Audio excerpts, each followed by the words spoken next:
Hi friends, welcome back to my channel Pooja's kitchen vlogs in Kannada. ಎಲ್ಲರೂ ಹೇಗಿದ್ದೀರಾ? ನಾನು ಚೆನ್ನಾಗಿದ್ದೀನಿ, ನೀವು ಕೂಡ ಚೆನ್ನಾಗಿದ್ದೀರಾ ಅಂತ ಭಾವಿಸ್ತೀನಿ.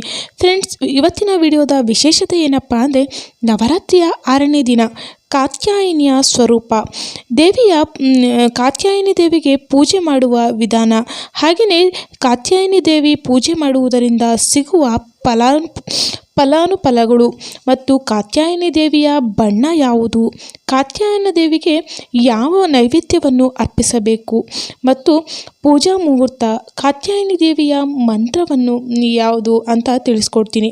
ಅದಕ್ಕೂ ಮುಂಚೆ ಯಾರೆಲ್ಲ ನನ್ನ ಚಾನಲ್ನ ಸಬ್ಸ್ಕ್ರೈಬ್ ಮಾಡ್ಕೊಂಡೇ ನೋಡ್ತಾ ಇದ್ದೀರಿ, ದಯವಿಟ್ಟು ಸಬ್ಸ್ಕ್ರೈಬ್ ಮಾಡಿಕೊಂಡು ಸಪೋರ್ಟ್ ಮಾಡಿ. ವಿಡಿಯೋ ಪೂರ್ತಿಯಾಗಿ ನೋಡಿ, ಇಷ್ಟ ಆದರೆ ಒಂದು ಲೈಕ್ ಕೊಡಿ. ನಿಮ್ಮ ಅನಿಸಿಕೆ ಅಭಿಪ್ರಾಯಗಳನ್ನ ಕಮೆಂಟ್ ಮೂಲಕ ತಿಳಿಸೋದನ್ನ ಮಾತ್ರ ಮರಿಬೇಡಿ. ಆ ಜಗಜ್ಜನನಿಗೆ ಕಾತ್ಯಾಯಿನಿ ಎಂಬ ಹೆಸರು ಹೇಗೆ ಬಂತು ಅಂತ ನೋಡ್ಕೊಂಬರೋಣ ಬನ್ನಿ.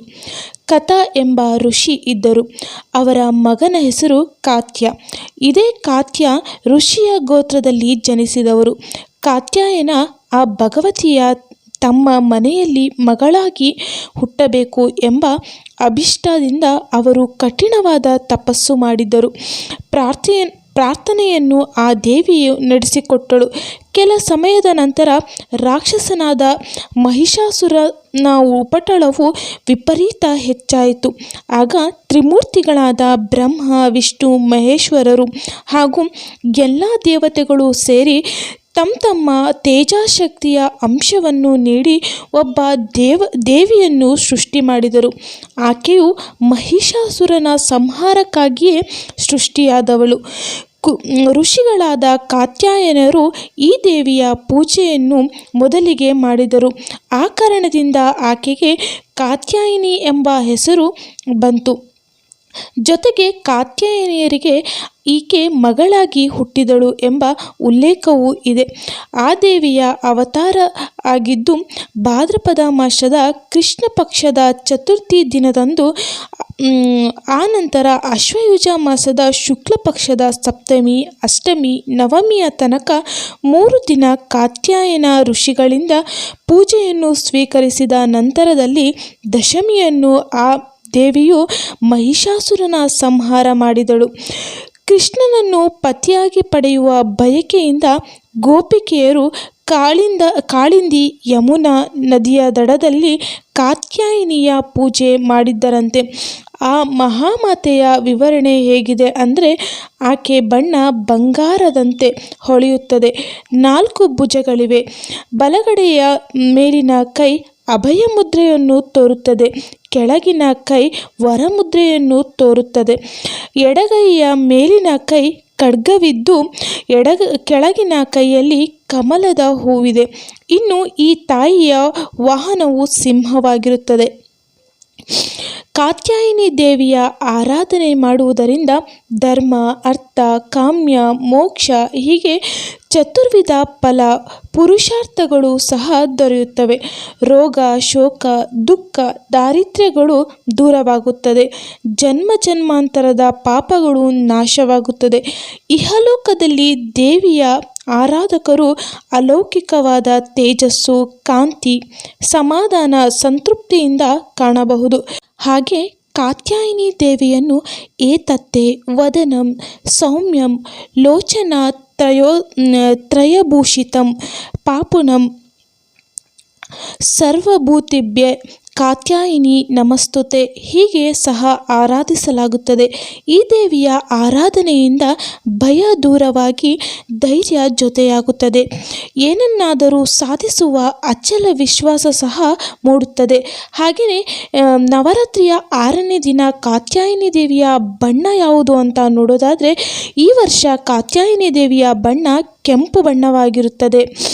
ಇನ್ನು ಕಾತ್ಯಾಯಿನಿ ದೇವಿಯ ಪೂಜಾ ಸಮಯ ಮತ್ತು ಪೂಜೆಯ ಶುಭ ಮುಹೂರ್ತವನ್ನು ನೋಡೋದಾದರೆ, ಬ್ರಾಹ್ಮ ಮುಹೂರ್ತ ಅಂದರೆ ಮುಂಜಾನೆ 4:37ರಿಂದ ಬೆಳಗ್ಗೆ 5:25ರವರೆಗೆ. ಇನ್ನು ಅಭಿಜಿತ್ ಮುಹೂರ್ತ ಬಂದು ಬೆಳಗ್ಗೆ 11:47ರಿಂದ ಮಧ್ಯಾಹ್ನ 12:34ರವರೆಗೆ.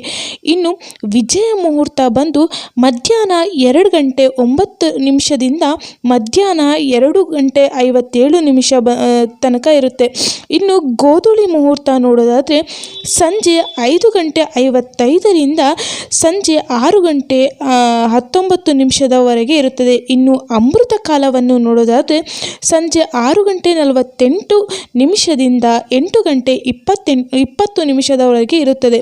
ಇನ್ನು ರವಿಯೋಗ ಮರುದಿನ ಅಂದರೆ ಅಕ್ಟೋಬರ್ 8ರಂದು ಮುಂಜಾನೆ 6:14ರಿಂದ ಮುಂಜಾನೆ 3:11 ಇರುತ್ತದೆ. ಇನ್ನು ಮಹಿಷಾಸುರ ಸಂಹಾರ. ಇನ್ನು ಕಾತ್ಯಾಯಿನಿ ದೇವಿಯಿಂದ ಮಹಿಷಾಸುರ ಸಂಹಾರ ಹೇಗೆ ಆಯಿತು ಅಂತ ನೋಡ್ಕೊಂಬರೋಣ ಬನ್ನಿ. ತಾಯಿ ಕಾತ್ಯಾಯಿನಿ ದೇವಿಯ ಅವತಾರದ ಉದ್ದೇಶವು ಮಹಿಷಾಸುರನನ್ನು ಸಂಹಾರ ಮಾಡುವುದಾಗಿದೆ. ಫ್ರೆಂಡ್ಸ್, ದಯವಿಟ್ಟು ಸಬ್ಸ್ಕ್ರೈಬ್ ಮಾಡಿಕೊಂಡು ಸಪೋರ್ಟ್ ಮಾಡಿ. ಋಷಿಮುನಿಗಳು ಪೂಜಿಸಿದ ನಂತರ ಅವತಾರ ಎತ್ತಿದ ತಾಯಿ ಕಾತ್ಯಾಯಿನಿಯು ಅಶ್ವಿನಿ ಮಾಸದ ಶುಕ್ಲ ಪಕ್ಷದ ನವಮಿ ತಿಥಿಯಲ್ಲಿ ಮಹಿಷನೊಂದಿಗೆ ಯುದ್ಧ ಮಾಡಿ ಸಂಹಾರ ಮಾಡಿದಳು. ದಶಮಿ ದಿನದಂದು ದೇವಿಯು ಜೇನುತುಪ್ಪ ತುಂಬಿದ ವೀಳ್ಯದೆಲೆಯನ್ನು ಸೇವಿಸಿ ನಂತರ ಮಹಿಷನನ್ನು ಕೊಂದಳು ಎಂದು ಪುರಾಣದ ಕಥೆ ಹೇಳುತ್ತದೆ.